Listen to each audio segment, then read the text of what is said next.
তোমাদের সামনে উপস্থিত হতে পেরেছি। আমাদের আজকের আলোচনার বিষয় আমরা একটি চিত্রের মাধ্যমে প্রথমে দেখে নিব। চিত্রটা দেখে তোমরা আশা করছি বুঝতে পারছো যে আমাদের আজকের আলোচনার বিষয় কস্ট অ্যাকাউন্টিং। আমরা শুরুতেই কস্ট অ্যাকাউন্টিং কোর্সের সিলেবাসটা দেখে নিব। আমাদের এই কোর্সে 10টি অধ্যায় রয়েছে। আমরা একে একে 10টি অধ্যায়ের দেখে নেই। Cost accounting and cost accountant, an introduction to cost terms and purposes, cost behavior analysis, materials, labor, overhead, allocation of support department cost, common costs and revenues, job costing, process costing, and last of all, service costing. আমাদের এই 10টা চ্যাপ্টারের সমন্বয়ে আমাদের আজকের আলোচনার course cost accounting এটা সাজানো হয়েছে। আমরা আজকে যেটা আলোচনা করব সেটি হলো সর্বপ্রথম chapter cost accounting and cost accountant. এখানে বলে রাখি আমাদের এই চ্যাপ্টারটি মূলত থিওরিটিক্যাল চ্যাপ্টার। আমরা এই চ্যাপ্টারের শুরুতে যেটা দেখব সেটা হলো এই চ্যাপ্টারের মধ্যে সিলেবাসে কি কি জিনিস রয়েছে সেটা আমরা এক নজরে দেখে নেই। এখানে রয়েছে উৎপাদন ব্যয় হিসাব বিজ্ঞানের সংজ্ঞা, আর্থিক হিসাব বিজ্ঞানের সাথে উৎপাদন ব্যয় হিসাব বিজ্ঞানের পার্থক্য, ব্যবস্থাপনা হিসাব বিজ্ঞানের সাথে উৎপাদন ব্যয় হিসাব বিজ্ঞানের পার্থক্য, উৎপাদন ব্যয় নির্ধারণের সাথে উৎপাদন ব্যয় হিসাব বিজ্ঞানের পার্থক্য, ভিন্ন ভিন্ন উদ্দেশ্যে ভিন্ন ভিন্ন ব্যয়, সাংগঠনিক কাঠামো ও উৎপাদন ব্যয় হিসাব বিজ্ঞান, পেশা হিসাবে উৎপাদন ব্যয় হিসাব বিজ্ঞান এবং পেশাগত নৈতিকতা। এই বিষয়গুলো এই চ্যাপ্টারের অধীনে রয়েছে। আমরা সময়ের স্বল্পতার কারণে সবগুলো জিনিস দেখতে পারবো না। তাছাড়া তোমাদের পরীক্ষার জন্যেও আমরা যেসব জিনিস খুব বেশি ইম্পর্টেন্ট সেই সব জিনিসের উপরে বেশি গুরুত্ব দিব। তাহলে আমরা দেখে নেই আজকের এই ক্লাস শেষে আজকের আলোচনার পর তোমরা কোন কোন বিষয়গুলো শিখে যাবে, কোন কোন বিষয়গুলো তোমাদের কাছে স্পষ্ট হয়ে যাবে। আমরা আজকে যেসব বিষয়গুলো নিয়ে আলোচনা করব তার মধ্যে রয়েছে উৎপাদন ব্যয় হিসাব বিজ্ঞানের সংজ্ঞা, আর্থিক হিসাব বিজ্ঞানের সাথে উৎপাদন ব্যয় হিসাব বিজ্ঞানের পার্থক্য, ব্যবস্থাপনা হিসাব বিজ্ঞানের সাথে উৎপাদন ব্যয় হিসাব বিজ্ঞানের পার্থক্য, উৎপাদন ব্যয় নির্ধারণের সাথে উৎপাদন ব্যয় হিসাব বিজ্ঞানের পার্থক্য, উৎপাদন ব্যয় হিসাব চক্র, উৎপাদন ব্যয় হিসাব চক্রের ধাপসমূহ, উৎপাদন ব্যয় হিসাব বিজ্ঞানের মূল উদ্দেশ্য এবং পেশা হিসেবে উৎপাদন ব্যয় হিসাব বিজ্ঞান এবং পেশাগত নৈতিকতা। এই বিষয়গুলো নিয়ে আমাদের আজকের ক্লাস সাজানো হয়েছে। তাহলে আমরা এখন বিস্তারিত আলোচনায় চলে যাই। আমরা দেখে নেই এক এক করে আমাদের আজকের আলোচনার বিষয়গুলো। আমরা শুরুতেই দেখব উৎপাদন ব্যয় হিসাব বিজ্ঞানের সংজ্ঞা, ডেফিনেশন অফ কস্ট অ্যাকাউন্টিং। এখানে আমরা দুজন মনীষীর সংজ্ঞা নিয়ে আলোচনা করব। প্রথম সংজ্ঞাটা আমরা দেখে নেই। এই সংজ্ঞাটা প্রদান করেছেন প্রফেসর নিউনর JJW, তিনি কস্ট অ্যাকাউন্টিং সম্পর্কে বলেছেন, cost accounting is a phase of general accounting procedure by means of which details of cost of material, labor, and overhead necessary to produce and sell an article are recorded, summarized, analyzed, and interpreted.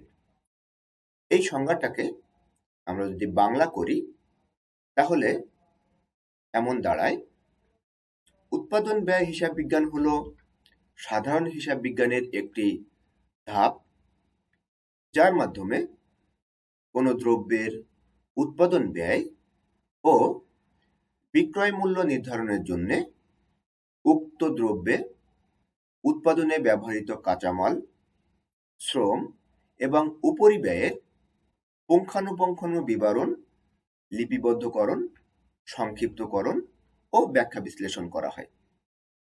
এটা একটি পূর্ণাঙ্গ সংজ্ঞা। এখানে বেশ কয়েকটা বিষয় কিন্তু লক্ষণীয়। প্রথমে তিনি বলেছেন, উৎপাদন ব্যয় হিসাব বিজ্ঞান সাধারণ হিসাব বিজ্ঞানেরই একটি ধাপ। তার মানে সাধারণ হিসাব বিজ্ঞানের একটি অংশ হিসেবে এটি কাজ করে। তারপর তিনি বলেছেন, উৎপাদন ব্যয় নির্ণয় এবং বিক্রয় মূল্য নির্ধারণ এই দুটি উৎপাদন ব্যয় হিসাব বিজ্ঞানের গুরুত্বপূর্ণ দুটি কাজ। সেই কাজটি করার জন্যে যেটা করা হয়, কাঁচামালের হিসাব, শ্রমের হিসাব এবং উপরিব্যয়গুলো পুঙ্খানুপুঙ্খানুভাবে প্রথমে লিপিবদ্ধকরণ করা হয়, তারপর সেটি সাজানো হয় এবং ব্যাখ্যা বিশ্লেষণ করা হয়। মূলত উৎপাদন ব্যয়ের উপর গুরুত্ব দিয়ে এই কোর্সটি সাজানো এবং উৎপাদন ব্যয়কে নির্ধারণ করা এবং উৎপাদন ব্যয়ের সাথে সাথে একটি দ্রব্যের মূল্য নির্ধারণ করা এবং অধিক মুনাফার জন্য উৎপাদন ব্যয়কে নিয়ন্ত্রণ করা, এই কাজগুলি মূলত কস্ট অ্যাকাউন্টিংয়ে আলোচিত হয়। আমরা আরেকটা সংজ্ঞা দেখে নিব। অত্যন্ত বিখ্যাত একজন লেখক চার্লস টি হর্নগ্রেন, তিনি বলেছেন, cost accounting measures, analysis and reports financial and non-financial information relating to the costs of acquiring or using resources in an organization. এই সংজ্ঞাটাকে বাংলা করলে দাঁড়ায়, একটি প্রতিষ্ঠানে সম্পদ সংগ্রহ ও ব্যবহারের জন্য যে ব্যয় হয়, উৎপাদন ব্যয় হিসাব বিজ্ঞান তা পরিমাপ করে, বিশ্লেষণ করে এবং এর ফলে উদ্ভূত আর্থিক ও অনার্থিক তথ্যসমূহের পরিবেশন করে। তার মানে হলো, উৎপাদন ব্যয় হিসাব বিজ্ঞান সম্পদ সংগ্রহ করার জন্য যে ব্যয় হয় সেই ব্যয়গুলো নিয়ে আলোচনা করে। মূলত ব্যয়কে গুরুত্ব দিয়ে এই কোর্সটি সাজানো হয়েছে। ব্যয়ের উপর অধিক গুরুত্ব দিয়ে এবং শুধুমাত্র ব্যয়কে পরিমাপ করে তাই না, আর্থিক এবং অনার্থিক তথ্যসমূহ কিন্তু পরিবেশন করে, বিশ্লেষণ করে। তাহলে একটি প্রতিষ্ঠানের সম্পদ সংগ্রহ, উৎপাদন কার্যে নিয়োজিত খরচসমূহ, এই বিষয়গুলো নিয়ে মূলত আমাদের আজকের কোর্স কস্ট অ্যাকাউন্টিং বা উৎপাদন ব্যয় হিসাব বিজ্ঞান সেটি আলোচনা করে। তাহলে আশা করছি তোমরা উৎপাদন ব্যয় হিসাব বিজ্ঞান সম্পর্কে একটি ধারণা পেয়ে গেছো। এখন আমরা চলে যাব আমাদের উৎপাদন ব্যয় হিসাব বিজ্ঞান কেন প্রয়োজন হলো। আমাদের আর্থিক হিসাব বিজ্ঞান থাকা সত্ত্বেও আলাদা করে কেন উৎপাদন ব্যয় হিসাব বিজ্ঞান প্রয়োজন হলো। তাহলে আর্থিক হিসাব বিজ্ঞানের সাথে উৎপাদন ব্যয় হিসাব বিজ্ঞানের তফাৎই বাকি। আমাদের আরো একটা হিসাব বিজ্ঞান আছে যেটি আমরা বলি ব্যবস্থাপনা হিসাব বিজ্ঞান। হিসাব বিজ্ঞানের এই 3টি শাখাই খুবই গুরুত্বপূর্ণ। আর্থিক হিসাব বিজ্ঞানের অংশ বলতে পারি আমরা উৎপাদন ব্যয় হিসাব বিজ্ঞানকে। তাহলে উৎপাদন ব্যয় হিসাব বিজ্ঞান মূলত আর্থিক হিসাব বিজ্ঞান থেকে আলাদা করে কোন কাজগুলো করে সেটা আমরা দেখে নিব, এবং সাথে সাথে ব্যবস্থাপনা হিসাব বিজ্ঞানের সাথেও উৎপাদন ব্যয় হিসাব বিজ্ঞানের কি পার্থক্য, এবং একই সাথে আমরা আরেকটা বিষয় নিয়ে আলোচনা করব। অনেক সময় মনে হয় যে কস্টিং এবং কস্ট অ্যাকাউন্টিং দুটি একই বিষয়, সেটা এক বিষয় কিনা বা সেটার মধ্যে পার্থক্য কি আছে সেটা নিয়ে আমরা আলোচনা করব। তাহলে এখানে পার্থক্যগুলো তোমাদের জন্য খুবই গুরুত্বপূর্ণ, পার্থক্যগুলো জানা খুব জরুরি।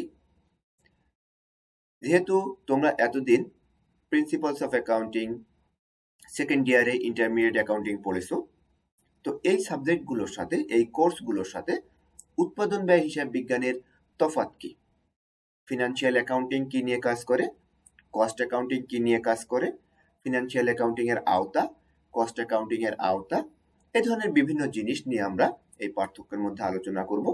তাহলে আমরা এক এক করে পার্থক্যগুলো দেখে নিই।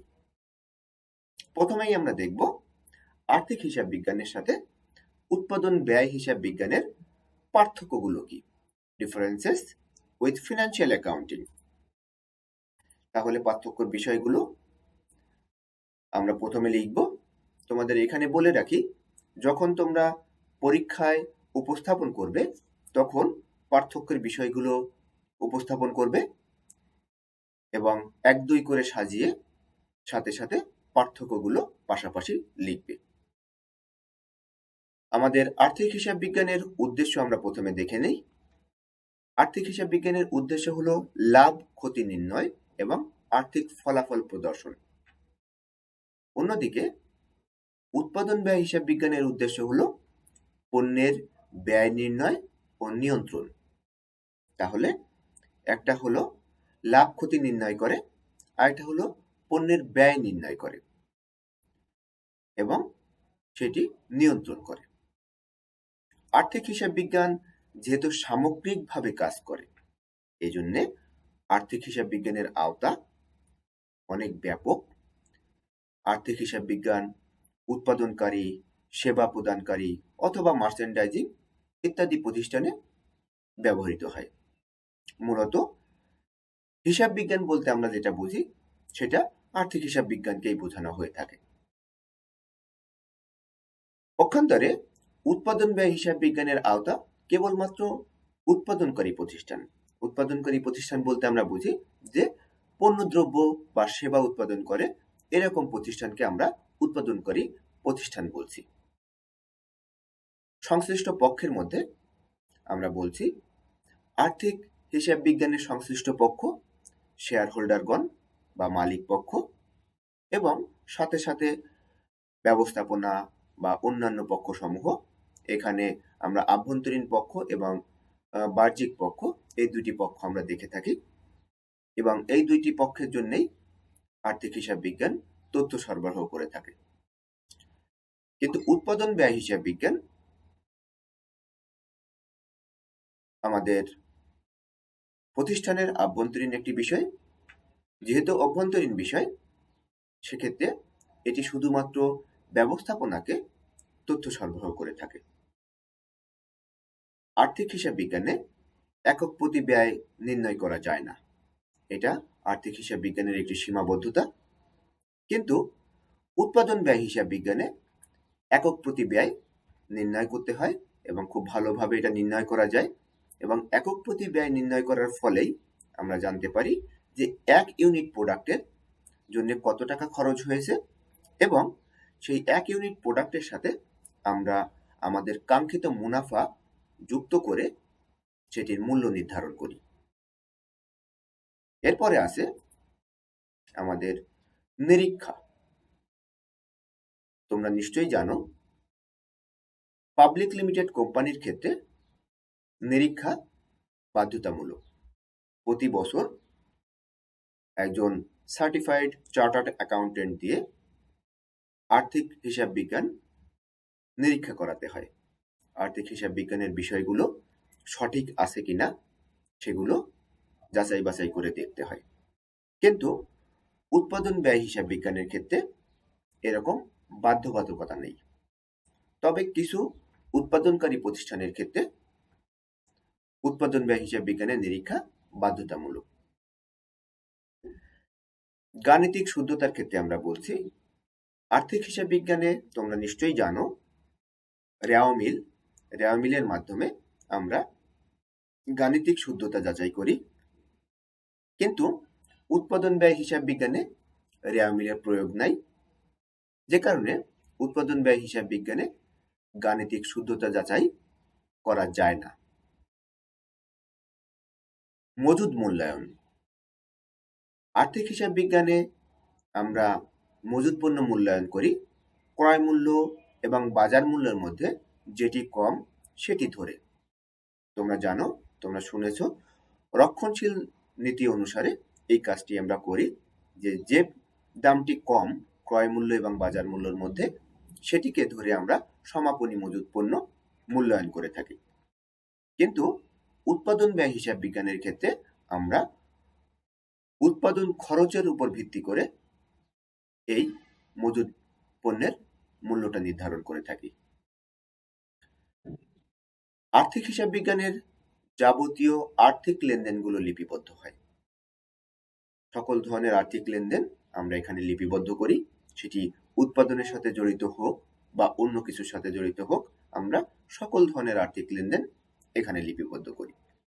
আর উৎপাদন ব্যয় হিসাব বিজ্ঞানে কেবলমাত্র উৎপাদন সংক্রান্ত লেনদেনগুলোই আমরা লিপিবদ্ধ করে থাকি। তাহলে আশা করছি আমরা এই যে 8টা পার্থক্য দিলাম, এখান থেকে তোমরা মোটামুটি দুইটি হিসাব বিজ্ঞানের মধ্যে কি তফাৎ রয়েছে সেটি সম্পর্কে খুব ভালো একটি ধারণা পেয়ে গেছো। একই সাথে তোমাদের খেয়াল রাখতে হবে, আমরা যেভাবে প্রেজেন্ট করেছি এভাবেই তোমাদের কিন্তু পরীক্ষার খাতায় পার্থক্যের বিষয় এবং দুটি নাম পাশাপাশি রেখে ছক করে উপস্থাপন করলে তোমরা ভালো মার্কস পাবে। এরপরে আমরা চলে আসি আমাদের আরেকটি গুরুত্বপূর্ণ হিসাব বিজ্ঞানের শাখা, সেটি হলো ব্যবস্থাপনা হিসাব বিজ্ঞান। অনেক সময় মনে হয় ব্যবস্থাপনা হিসাব বিজ্ঞান এবং উৎপাদন ব্যয় হিসাব বিজ্ঞান যেহেতু দুইটি প্রতিষ্ঠানের অভ্যন্তরীণ বিষয়, তাহলে বোধহয় দুইটির মধ্যে খুব বেশি কোনো পার্থক্য নেই। আমরা দেখব যে দুটি বিষয়ের মধ্যে আসলে কি কি পার্থক্য রয়েছে। আমরা তাহলে দেখে নেই। আমাদের উৎপাদন ব্যয় হিসাব বিজ্ঞানের উদ্দেশ্য, সেটি আমরা আগে একবার দেখেছি, যে উৎপাদন ব্যয় হিসাব বিজ্ঞানের উদ্দেশ্য হলো ব্যয় নির্ণয় এবং ব্যয় নিয়ন্ত্রণ। উৎপাদনের ব্যয়টা কত হবে, একটা দ্রব্য উৎপাদন করতে কত টাকা ব্যয় হবে সেটা নির্ণয় করা এবং সাথে সাথে সেটাকে নিয়ন্ত্রণ করে কমিয়ে রাখা, এটাই মূলত উৎপাদন ব্যয় হিসাব বিজ্ঞানের মুখ্য উদ্দেশ্য।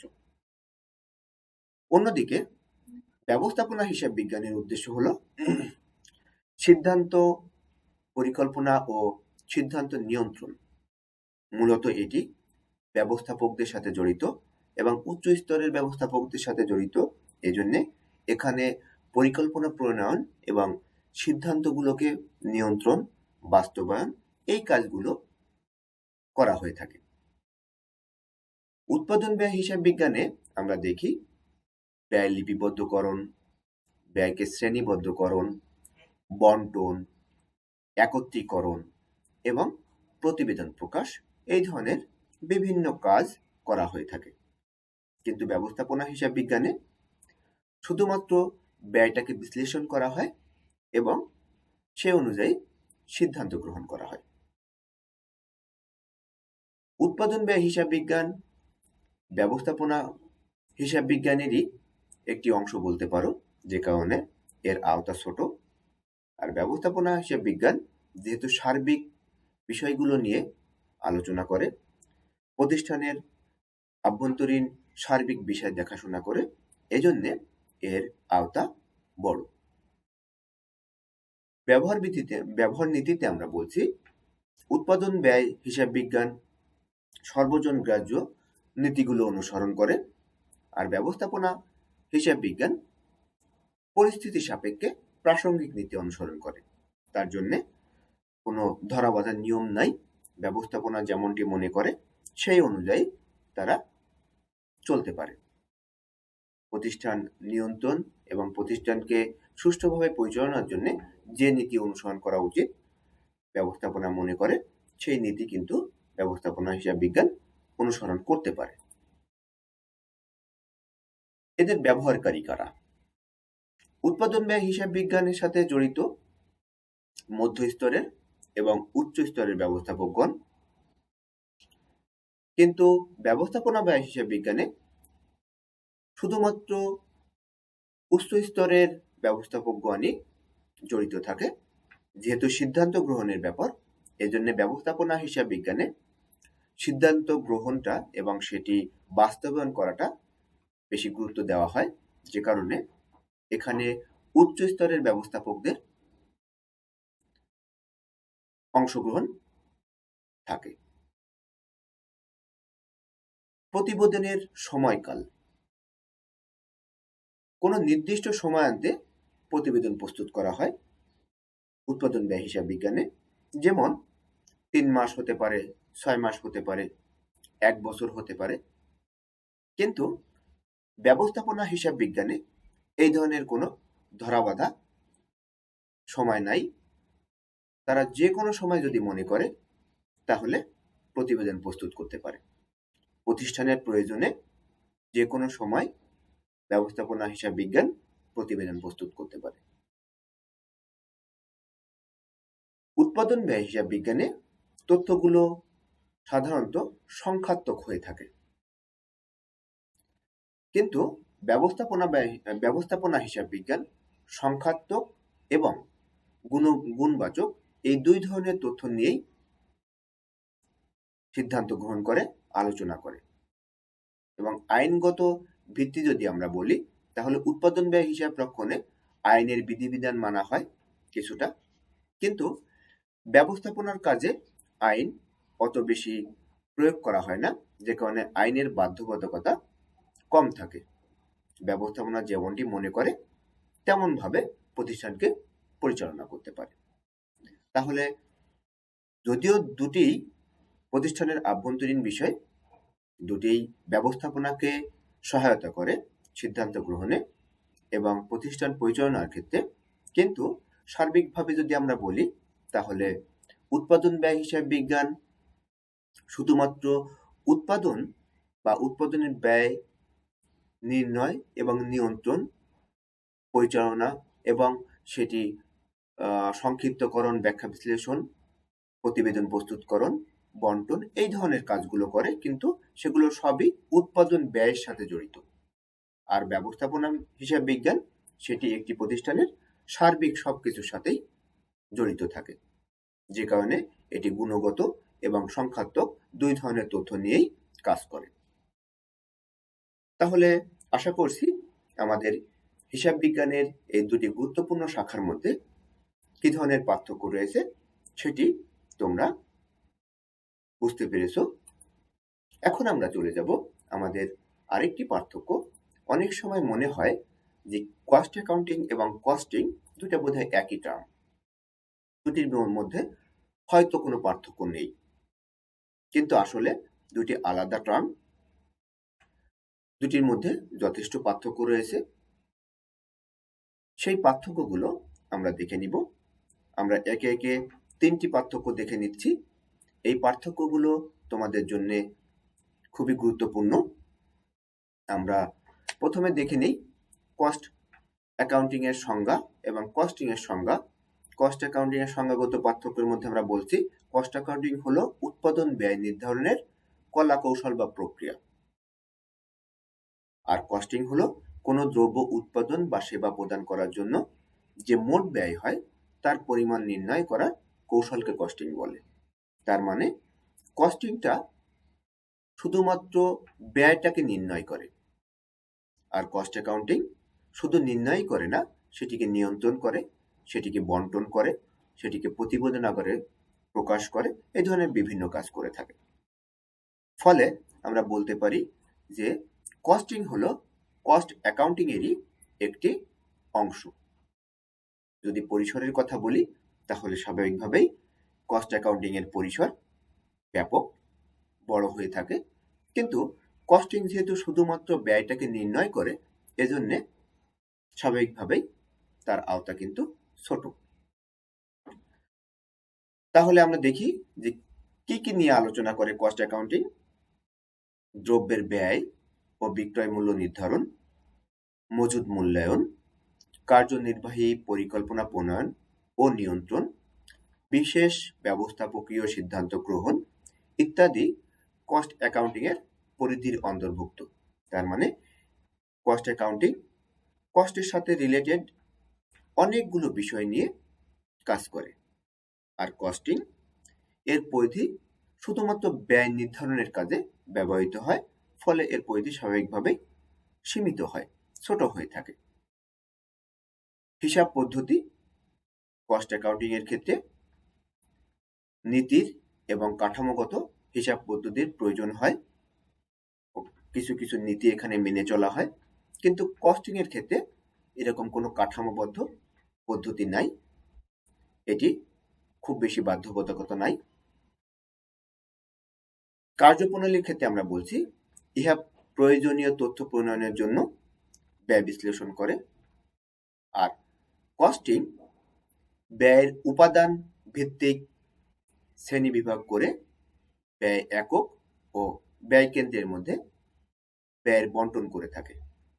তাহলে আমরা এখান থেকে যেটা বুঝতে পারলাম সেটা হলো কস্টিং কস্ট অ্যাকাউন্টিং এরই একটি অংশ, যেটি শুধুমাত্র ব্যয়টাকে নির্ধারণ করার কাজে ব্যবহৃত হয়।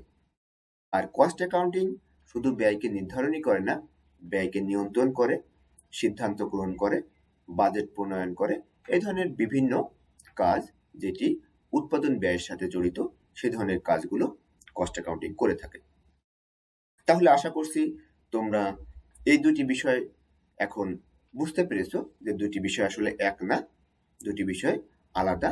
যদিও শুনতে একই রকম মনে হয় কস্টিং কস্ট অ্যাকাউন্টিং, যে কারণে অনেক সময় সাধারণ মানুষের কাছে দুইটা টার্ম একই রকম মনে হতে পারে, কিন্তু আশা করছি তোমরা এখন বুঝতে পেরেছো যে তোমরা হিসাব বিজ্ঞানের ছাত্র হিসেবে অবশ্যই বুঝতে পেরেছো যে কস্টিং এবং কস্ট অ্যাকাউন্টিং দুইটা আলাদা টার্ম। এখন আমরা চলে যাই আমাদের পরবর্তী টপিক, উৎপাদন ব্যয় হিসাব চক্র, কস্ট অ্যাকাউন্টিং সাইকেল। তোমরা আর্থিক হিসাব বিজ্ঞানেও একটি অ্যাকাউন্টিং সাইকেল দেখেছো, যেটি চক্রাকারে ঘোরে এবং যেটি চলমান একটি প্রক্রিয়া। আমরা উৎপাদন ব্যয় হিসাব চক্র বা উৎপাদন ব্যয় হিসাব বিজ্ঞানেও এরকম একটি চক্র ব্যবহার করে থাকি। তাহলে আমরা প্রথমে দেখে নিব উৎপাদন ব্যয় হিসাব চক্র বলতে অ্যাকচুয়ালি আমরা কি বুঝে থাকি। এখানে বলা হচ্ছে যে পদ্ধতিতে উৎপাদন ব্যয় হিসাবের ধারাবাহিক কর্মপ্রবাহ বিশ্লেষণ করা হয় তাকে উৎপাদন ব্যয় হিসাব চক্র বলে। তার মানে এটি একটি ধারাবাহিক কর্মপ্রবাহ, এবং পরবর্তীতে আমরা বলছি পণ্যের উৎপাদন কার্য আরম্ভ হওয়ার সাথে সাথে উৎপাদন ব্যয় হিসাব চক্রের কার্যক্রম শুরু হয় এবং পণ্যের উৎপাদন সমাপ্ত হওয়ার পর উৎপাদনের মোট ব্যয় নির্ধারণ করা হয়। তার মানে হলো এটি কিন্তু উৎপাদন শুরু হওয়ার সাথে সাথেই এই কার্যক্রম শুরু হয়ে যায় এবং এটি ধাপে ধাপে চক্রাকারে ঘুরতে থাকে, এবং এটি একটি চলমান প্রক্রিয়া যেটি উৎপাদনের মোট ব্যয় নির্ধারণ করে এবং সাথে সাথে সেটিকে ব্যাখ্যা বিশ্লেষণও করে। এখন আমরা এই উৎপাদন ব্যয় হিসাব চক্রের ধাপগুলো দেখে নিব। ধাপগুলোর মধ্যে কি কি রয়েছে সেটি আমরা দেখে নিব। প্রথমেই আমরা বলছি প্রথম ধাপ হলো ব্যয় লিপিবদ্ধকরণ। ব্যয় লিপিবদ্ধকরণ মানে হলো ব্যয়গুলোকে লিখে রাখা। আর্থিক হিসাব বিজ্ঞানে যেমন একটি লেনদেন সংঘটিত হওয়ার সাথে জাবেদায় লিপিবদ্ধ করে রাখা হয়, উৎপাদন ব্যয় হিসাব বিজ্ঞানেও যখন উৎপাদন প্রক্রিয়া শুরু হয় তখন উৎপাদনে ব্যবহৃত কাঁচামাল, উৎপাদনে ব্যবহৃত শ্রম এবং উপরিব্যয় এগুলো এবং অন্যান্য ব্যয়সমূহ লিখে রাখা হয়। তাহলে আমরা জানলাম যে উৎপাদন ব্যয় হিসাব চক্রের প্রথম ধাপটি হলো ব্যয় লিখে রাখা বা লিপিবদ্ধকরণ। এরপর আর্থিক হিসাব বিজ্ঞানের মতোই উৎপাদন ব্যয় হিসাব বিজ্ঞানে ব্যয়টা কি শ্রেণীবদ্ধকরণ করা হয়। শ্রেণীবদ্ধকরণ বলতে আমরা বোঝাচ্ছি যে এটিকে তার ক্যাটাগরি অনুসারে সাজানো হয়। যেমন তোমরা মুখ্য ব্যয়ের নাম শুনেছ, কারখানা উপরিব্যয়, উৎপাদন ব্যয়, এ ধরনের বিভিন্ন নামে এটিকে আমাদের একই শ্রেণীর ব্যয়গুলোকে একসাথে করে সাজানো হয়। এগুলোকে আমরা বলছি ব্যয় শ্রেণীবদ্ধকরণ। শ্রেণীবদ্ধকরণ করার পর আমরা ধাপে ধাপে মোট ব্যয়টা নির্ণয় করি যে একটি পণ্য তৈরি করতে মোট কত টাকা ব্যয় হলো এবং সার্বিকভাবে এক লটে বা এই বছর মোট কত টাকার পণ্য উৎপাদন করা হলো সেটি আমরা মোট ব্যয়ের মাধ্যমে নির্ধারণ করে থাকি। এখানে আমাদের প্রত্যক্ষ ব্যয় থাকে, পরোক্ষ ব্যয় থাকে, স্থির ব্যয় থাকে, পরিবর্তনশীল ব্যয় থাকে। এই ধরনের সব ব্যয়গুলোকে একত্রিত করে আমরা মোট ব্যয় নির্ণয় করি। এরপরে আমরা সেই এক মোট ব্যয়টাকে আমাদের যতগুলো পণ্য উৎপাদিত হয়েছে সেই পণ্যের সংখ্যা দ্বারা ভাগ করে দেই। যেমন যদি ধরে নাও যে আমাদের একটি নির্দিষ্ট বছরে সার্বিকভাবে উৎপাদনের কাজে 2 লক্ষ টাকা ব্যয় হয়েছে এবং সেখান থেকে আমাদের 2000 ইউনিট প্রোডাক্ট তৈরি হয়েছে। তাহলে আমরা 2 লক্ষ টাকাকে যদি 2000 দিয়ে ভাগ করে দেই তাহলে আমাদের প্রতি ইউনিটের মূল্য দাঁড়াবে 100 টাকা। এভাবে আমরা একক প্রতি ব্যয় নির্ধারণ করি। এটি মূল্য নয়, এটি হলো ব্যয়। একক প্রতি ব্যয়টা আমরা পেয়ে গেলাম এবং এক এককের ব্যয় আমরা পেয়ে যাওয়ার পর সেই এক এককের ব্যয়ের সাথে আমরা আমাদের কাঙ্ক্ষিত মুনাফাটা যুক্ত করে বিক্রয় মূল্য নির্ধারণ করি। এখানে বিক্রয় মূল্য নির্ধারণ করাটা অত্যন্ত গুরুত্বপূর্ণ, কারণ বাজারের অন্যান্য সমজাতীয় দ্রব্যের সাথে সামঞ্জস্যপূর্ণভাবে বিক্রয় মূল্যটা নির্ধারণ করতে হয় এবং সাথে সাথে উৎপাদনের ব্যয়ের সাথে কাঙ্ক্ষিত মুনাফা যোগ করতে হয়। ফলে বিক্রয় মূল্যটা নির্ধারণ করা এখানে খুবই গুরুত্বপূর্ণ এবং উৎপাদন ব্যয়টা অনেক বেশি হতে পারবে না, আবার বাজার থেকে অনেক কমও হয় না। ফলে উৎপাদন ব্যয়টা যেন কোনোভাবেই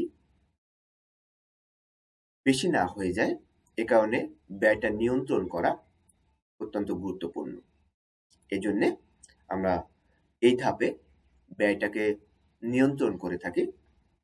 ব্যয়টাকে নিয়ন্ত্রণ করতে পারলে আমাদের মুনাফা সর্বোচ্চকরণ করা সম্ভব হয় এবং ব্যয় নিয়ন্ত্রণ করার পর আমরা পরবর্তী ধাপে বাজেট ও পরিকল্পনা প্রণয়ন করে থাকি। বাজেট ও পরিকল্পনা প্রণয়নের মধ্যে বিভিন্ন ধরনের বাজেট আছে। তোমরা নিশ্চয়ই নাম শুনেছো, cash budget, production budget, purchase budget, sales budget, master budget, এই ধরনের বিভিন্ন নামে আমরা বাজেট বা আর্থিক পরিকল্পনা করে থাকি এবং সর্বশেষ আমরা সেই অনুযায়ী সিদ্ধান্ত গ্রহণ করি পরবর্তী বছরে আমাদের উৎপাদনে কত টাকা ব্যয় হবে, কত ইউনিট পণ্য উৎপন্ন হবে, সেই সার্বিক বিষয়গুলো নিয়ে আমরা সিদ্ধান্ত গ্রহণ করি এবং পরবর্তী বছর যখন আবার নতুন করে উৎপাদন প্রক্রিয়া শুরু হয় তখন একইভাবে ব্যয় লিপিবদ্ধকরণ থেকে আমরা আবার শুরু করি এবং একইভাবে এটি চক্রাকারে ঘুরতে থাকে। যেহেতু এটি একটি চলমান প্রক্রিয়া, এই জন্য এটাকে আমরা বলছি উৎপাদন ব্যয় হিসাব চক্র। তাহলে আশা করছি তোমরা বুঝতে পেরেছো যে উৎপাদন ব্যয় হিসাব চক্র এটি কিভাবে কাজ করে। এরপরে আমরা চলে যাব আমাদের উৎপাদন ব্যয় হিসাব বিজ্ঞানের মূল উদ্দেশ্য। এখানে কি কি উদ্দেশ্য আছে সেটি আমরা দেখে নিব। এখানে মূলত দুটি উদ্দেশ্য নিয়ে আমরা কথা বলতে পারি। একটি হলো ব্যয় নির্ধারণ, আরেকটি হলো ব্যয় নিয়ন্ত্রণ।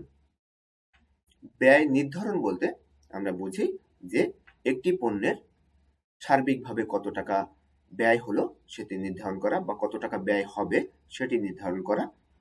সেটি অবশ্যই অনেক বেশি হতে পারবে না, সেটিকে বাজারের সাথে সামঞ্জস্যপূর্ণ হতে হবে এবং সকল জিনিস আমাদের কোয়ালিটি এনশিওর করে, মান নিশ্চিত করে আমাদের ব্যয়টাকে নির্ধারণ করতে হয়।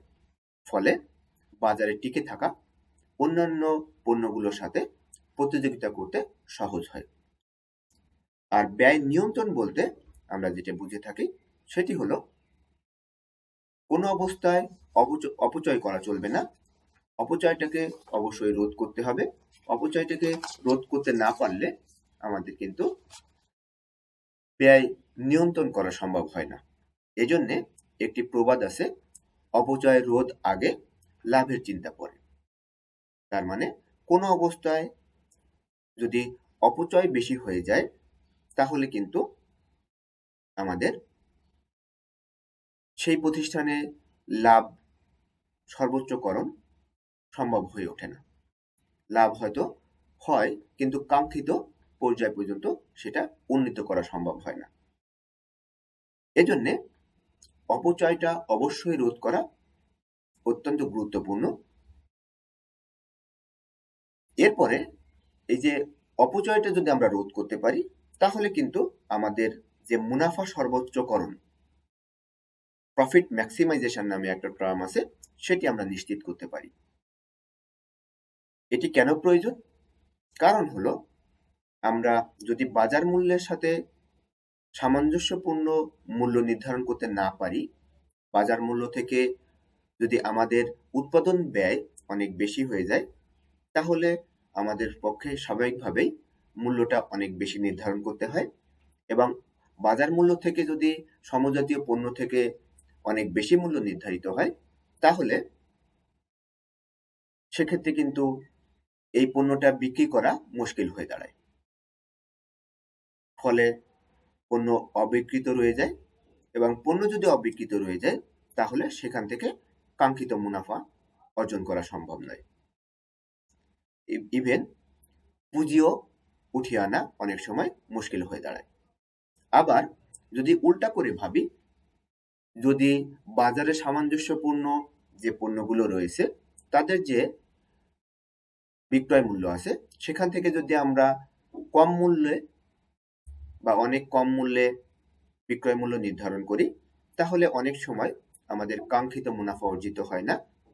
আর কাঙ্ক্ষিত মুনাফা যদি অর্জিত না হয় তাহলে দীর্ঘমেয়াদে এই প্রতিষ্ঠান টিকে থাকা মুশকিল হয়ে দাঁড়ায়। তাহলে শুধুমাত্র উৎপাদন ব্যয় নির্ধারণ করলেই হবে না, সেটাকে নিয়ন্ত্রণ করাও উৎপাদন ব্যয় হিসাব বিজ্ঞানের মূল উদ্দেশ্যের অংশ।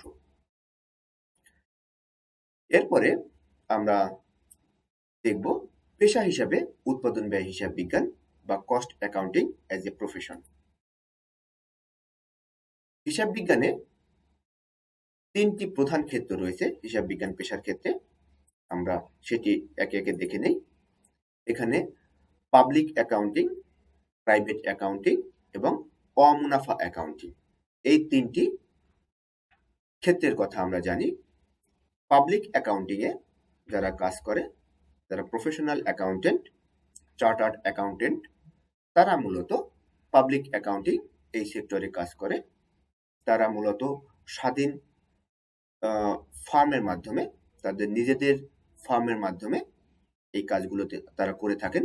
তারা কোনো প্রতিষ্ঠানের বেতনভুক্ত কর্মচারী হন না। তারা একটি কন্ট্রাক্টের মাধ্যমে, একটি চুক্তির মাধ্যমে একটি প্রতিষ্ঠানের হয়ে কাজ করেন। চুক্তির মেয়াদ শেষ হওয়ার পরে তিনি অন্য প্রতিষ্ঠানের হয়ে কাজ করেন, যে কারণে স্বাধীনভাবে কাজ করতে পারেন।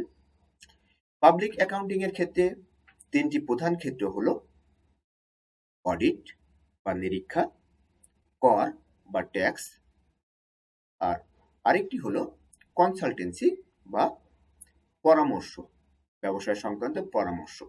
এই 3টি কাজ পাবলিক অ্যাকাউন্টিং করে থাকে। এটি প্রতিষ্ঠানের বাইরে থেকে তারা এই কাজটি করে থাকে। প্রাইভেট অ্যাকাউন্টিং বলতে আমরা বুঝি প্রতিষ্ঠানের ভিতরে থেকে আভ্যন্তরীণ বিষয়গুলো নিয়ে কাজ করেন যে অ্যাকাউন্টিং, সেটিকে আমরা বলছি প্রাইভেট অ্যাকাউন্টিং। যেমন ইন্টারনাল অডিট বা প্রতিষ্ঠানের হিসাব সংরক্ষণ, এই ধরনের কাজগুলো প্রাইভেট অ্যাকাউন্টিং করে থাকে। প্রাইভেট অ্যাকাউন্টিং মূলত সাজিয়ে গুছিয়ে হিসাবগুলো সুন্দর করে প্রেজেন্ট করে পাবলিক অ্যাকাউন্টিং এর কাছে, এবং পাবলিক অ্যাকাউন্টিং সেটি যাচাই বাছাই করে দেখে কোনো ভুল ত্রুটি থাকলে বা কোনো পরামর্শ থাকলে সেগুলো দিয়ে থাকে। তাহলে আমরা যেটা বুঝলাম সেটা হলো পাবলিক অ্যাকাউন্টিং প্রতিষ্ঠানের বাহিরের একটা বিষয়, যারা বাহিরে থেকে প্রতিষ্ঠানের হয়ে কাজ করে। আর প্রাইভেট অ্যাকাউন্টিং প্রতিষ্ঠানের অভ্যন্তরীণ একটা বিষয়, তারা প্রতিষ্ঠানের ভিতরে থেকে প্রতিষ্ঠানের তথ্যগুলো নিয়ে কাজ করে। এবং আমাদের কস্ট অ্যাকাউন্টিং যেহেতু প্রতিষ্ঠানের অভ্যন্তরীণ বিষয়, সেক্ষেত্রে এটি প্রাইভেট অ্যাকাউন্টিং এর অংশ। আরেকটি হলো অমুনাফা অ্যাকাউন্টিং। যেসব প্রতিষ্ঠান মুনাফার উদ্দেশ্যে পরিচালিত হয় না, বরং সমাজের উন্নয়নমূলক বা সেবামূলক কাজের জন্য পরিচালিত হয়, সেই প্রতিষ্ঠানের ক্ষেত্রে যে অ্যাকাউন্টিং প্রযোজ্য সেটাকে আমরা বলছি অমুনাফা অ্যাকাউন্টিং। এখন আমরা দেখব পেশা হিসাবে উৎপাদন ব্যয় হিসাব বিজ্ঞানে যদি একজন কাজ করতে চান তার কি কি গুণাবলী থাকা প্রয়োজন। 1 নম্বর হলো বিশেষ জ্ঞান অর্জন। বিশেষ জ্ঞান বলতে আমরা বুঝি সরকার অনুমোদিত কোনো পেশাগত উচ্চতর ডিগ্রি, যেটি তাত্ত্বিক ডিগ্রি, এই ধরনের ডিগ্রি তার থাকতে হবে, সেটাকে আমরা বলছি বিশেষ জ্ঞান অর্জন। যেমন বাংলাদেশে উৎপাদন ব্যয় হিসাব বিজ্ঞানের উপর যদি কেউ পেশা হিসেবে গ্রহণ করতে চায় তাহলে ICMAB কর্তৃক ডিগ্রি অর্জন করার প্রয়োজন হয়। ICMAB এটির পূর্ণ নাম হলো the institute of cost and management accountants of Bangladesh. এটির অবস্থান ঢাকার কাটাবনে, তোমরা ঢাকা ইউনিভার্সিটির পাশেই এটির অবস্থান। আরেকটি হলো ব্যবহারিক জ্ঞান। শুধুমাত্র তাত্ত্বিক জ্ঞান থাকলে কিন্তু আমরা সেখান থেকে প্রয়োগ করে খুব একটা কোনো ফল পাই না, যে কারণে ব্যবহারিক জ্ঞান, হাতে কলমে শিক্ষাটা এখানে খুব প্রয়োজন হয়। যেসব প্রতিষ্ঠান, যেসব ফার্ম পেশাগতভাবে কস্ট অ্যাকাউন্টিং নিয়ে কাজ করে, সেই সব প্রতিষ্ঠানে শিক্ষানবিশ হিসেবে হাতে কলমে শিখে ব্যবহারিক জ্ঞান অর্জন করতে হয়। একজন কস্ট অ্যাকাউন্টিংয়ে পেশা হিসেবে যারা নিতে চায় তাদের জন্য ব্যবহারিক জ্ঞানটা থাকাটা খুব প্রয়োজন, এবং সেই ব্যবহারিক জ্ঞানের প্রয়োগটা খুব প্রয়োজন। কখন কতটুকু প্রয়োগ করতে হবে সেই পরিমাপ জানা, এবং সেটি জানতে গেলে অবশ্যই প্র্যাকটিসের প্রয়োজন, এবং সেটি প্র্যাকটিস করার জন্য হাতে কলমে শিক্ষা, শিক্ষানবিশ হিসেবে শিক্ষা এবং তার তাত্ত্বিক যে জ্ঞান, এই দুটির সমন্বিত প্রয়োগের প্রয়োজন হয়। তাদের কাজের স্বাধীনতা থাকাটা খুব জরুরি, এবং এই পেশায় কাজের স্বাধীনতা থাকে, এবং নৈতিক মান বলতে ইথিক্যাল স্ট্যান্ডার্ড, যেটা আমরা বুঝি যে একজন পেশাগতভাবে যারা উৎপাদন ব্যয় হিসাব বিজ্ঞান নিয়ে কাজ করে তাদেরকে অবশ্যই নৈতিকভাবে খুবই শক্ত হতে হয়। তারা অবশ্যই কোনো আর্থিক প্রলোভনে পড়ে কোনো অন্যায় কাজ করবে না, সেটাই আশা করা হয়। এবং সামাজিক দায়িত্ব সর্বোপরি সেটি হলো তিনি যখন একটি প্রতিষ্ঠানের উপর হয়ে কাজ করেন তখন কিন্তু শুধুমাত্র তিনি ওই প্রতিষ্ঠানের হয়েই কাজ করেন না, বরং সার্বিকভাবে সমাজের পক্ষে তিনি কাজ করেন। যেহেতু ওই প্রতিষ্ঠান সমাজেরই একটি অংশ, ফলে তিনি কিন্তু সামাজিক দায়িত্বও পালন করেন। তার কাজ যদি তিনি সঠিকভাবে করেন, তাহলে সেটি সামাজিক দায়িত্ব পালনেরও অংশ হয়ে দাঁড়ায়। যাই হোক, তাহলে আমরা জেনে গেলাম যে পেশা হিসাবে যদি উৎপাদন ব্যয় হিসাব বিজ্ঞান নিয়ে কাজ করতে হয়, তাহলে কোন কোন বিষয়গুলো থাকাটা, কোন কোন বিষয়গুলো অর্জন করাটা জরুরি। এরপরে আমরা সর্বশেষ আমাদের পেশাগত নৈতিকতা বা প্রফেশনাল ইথিক্স সেটি নিয়ে কথা বলবো। এখানে পেশাগত নৈতিকতার ক্ষেত্রে আমাদের কিছু প্রিন্সিপালস আছে, কিছু স্ট্যান্ডার্ডস আছে। The association of accountants and financial professionals in business, IMA, তারা কিছু প্রিন্সিপালস এবং কিছু স্ট্যান্ডার্ডস দিয়েছেন, যেটি সারা বিশ্বে স্বীকৃত, সারা বিশ্বে এটি অনুসরণ করে। সেই নীতি এবং মানগুলো আমরা দেখে নিব। নীতিগুলোর মধ্যে রয়েছে সততা, অনেস্টি, যেটি একজন পেশাগত হিসাব বিজ্ঞানে উৎপাদন ব্যয় হিসাব বিজ্ঞানের সাথে যারা পেশাগতভাবে জড়িত, তাদের সততা থাকাটা খুবই গুরুত্বপূর্ণ, তাদের সৎ থাকাটা খুব গুরুত্বপূর্ণ। যথার্থতা, ফেয়ারনেস, তিনি অবশ্যই পক্ষপাত দুষ্ট হবেন না, তিনি যথার্থ হবেন, তিনি ন্যায় বিচারক হবেন। বস্তুনিষ্ঠতা, তার কাজ হবে গুরুত্বপূর্ণ, তিনি অপ্রয়োজনীয় কাজে প্রতিষ্ঠানের সময় এবং টাকা নষ্ট করবেন না, এবং তাকে অবশ্যই প্রতিষ্ঠানের প্রতি দায়বদ্ধ হতে হবে।